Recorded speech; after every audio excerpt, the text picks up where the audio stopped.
সামাজিক যোগাযোগ মাধ্যম মানেই বর্তমানে ভাইরাল ভিডিও কিংবা অডিওর মেলা। তবে ভাইরাল এসব জিনিস কখনো তৈরি করে সমালোচনা, আবার কখনো তৈরি করে সচেতনতামূলক আলোচনা।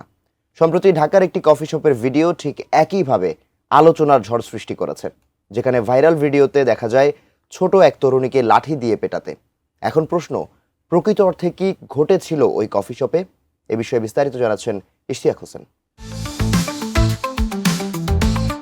রাজধানী ঢাকার জনপ্রিয় এলাকা খিলগাঁও। একাধিক খাবার দাবারের রেস্টুরেন্ট নিয়ে এই এলাকাটি প্রায় সবসময় মানুষের সমাগমে জমজমাট থাকে। নানা ধরনের খাবারের পাশাপাশি এখানে রয়েছে বেশ পুরনো একটি কফি হাউস, যেটির নাম আপন কফি শপ। আর এই কফি শপ ঘিরেই এবার শুরু হয়েছে নতুন করে আলোচনা। খিলগাঁওয়ের ওই আপন কফি শপের সামনে একটি পথশিশুকে লাঠি দিয়ে নির্মমভাবে মারধরের চিত্র ধারণ করা হয় দূরের একটি ক্যামেরা থেকে। এই ঘটনায় তীব্র নিন্দার ঝড় ওঠে সামাজিক যোগাযোগ মাধ্যমে। ভাইরাল ভিডিওটিতে দেখা যায় প্রথমে ছোট তরুণীকে কফি শপের গেটের বাইরে থেকে তাড়ানোর চেষ্টা করে কর্মচারীরা। পরবর্তীতে এক পর্যায়ে তরুণীকে তাড়ানোর জন্য কর্মচারীরা ছোট মেয়েটির ঘাট ধরে ধাক্কা দেয়। এরপরও ওই তরুণী সেখানে দাঁড়িয়ে থেকে প্রতিবাদ জানালে তাকে লাঠি দিয়ে পায়ে বাড়ি মারে আপন কফি শপের একজন কর্মচারী। লাঠির আঘাতে ছোট মেয়েটি খুঁড়িয়ে খুঁড়িয়ে কফি শপ থেকে কিছু দূরে এগিয়ে গেলে আরেকজন পথচারী মেয়েটিকে নিয়ে আবারও কফি শপে প্রবেশ করে। প্রাণ সসের মাখামাখি টেস্ট নুডলসকে করে তোলে আরো ইয়ামি আরো জোস। প্রাণ সস, সসের বস। এদিকে এই ঘটনা ভাইরাল হলে ভিডিওর সূত্র ধরে পুলিশ অভিযান চালায় আপন কফি শপে।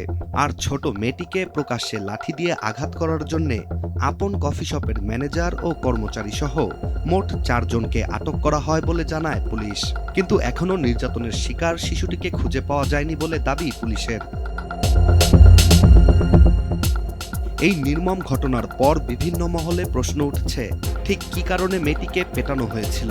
এ বিষয়ে আটককৃত কফি শপের কর্মচারীরা জানিয়েছেন, মেয়েটি প্রায়ই তাদের কফি শপে ঢুকে গ্রাহকদের বিরক্ত করত। আর সেদিনও ধারাবাহিকভাবে মেয়েটি কফি শপে প্রবেশ করতে চাইলে তাকে বাধা দেয়া হয় এবং এক পর্যায়ে পেটানো হয়।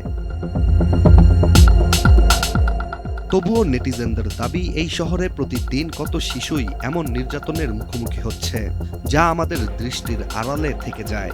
ছোট মেয়েটি কফি শপে প্রবেশে বাধা দেওয়ার ক্ষেত্রে আরও সচেতন উপায় ব্যবহার করা যেত, কিন্তু প্রকাশ্যে এমন লাঠি দিয়ে হেনস্থা মানুষের সভ্যতা নিয়ে প্রশ্ন তুলতে বাধ্য করে। এখন অপেক্ষা ছোট মেয়েটিকে খুঁজে বের করে ঘটনার সব দিক সামনে তুলে ধরার। এছাড়া আটককৃত কর্মচারীদের আদালতে পাঠানোর সিদ্ধান্ত নেওয়া হয়েছে পুলিশের পক্ষ থেকে। আর এমন ঘটনার পর নেটিজেনদের একটাই দাবি, আগামী দিনে এমন মানবতা বিরোধী দৃশ্য যেন আর কোথাও না ঘটে। Ishtiaq Hossain, ATN news.